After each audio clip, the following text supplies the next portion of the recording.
Magandang araw mga kabalikat, narito ang isang ulat mula sa Calauag, Quezon. Isang matagumpay na amnesty program at orientation ang isinagawa noong ika-26 ng Hunyo taong kasalukuyan sa Camp Santos, Calauag, Quezon sa pangunguna ng 201st Infantry Kabalikat Brigade ng Philippine Army, katuwang ang Office of the Presidential Advisor on Peace and Reconciliation and Unity at Local Amnesty Board, Quezon. Layunin ng programa na suportahan ng pagbabalik loob ng mga dating rebelde sa pamamagitan ng orientasyon at aplikasyon para sa amnestiya.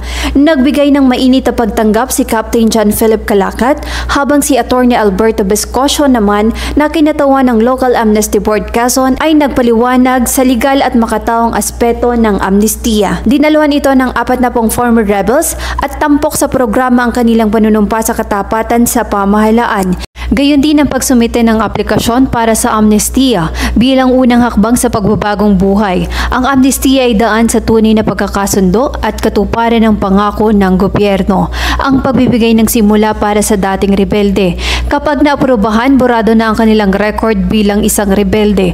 Wala na ring bisa ang mga kasong isinampa laban sa kanila.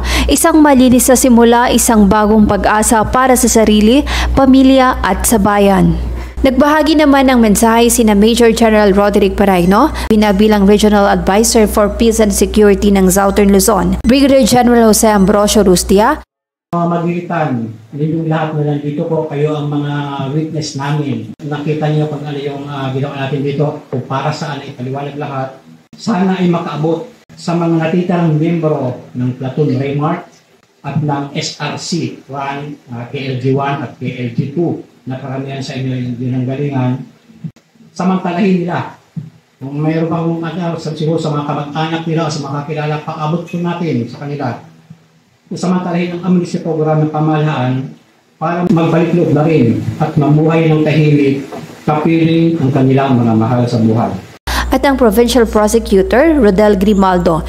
Yunin, itong ating ginawang ito ngayon, napaka-fruitful po nito.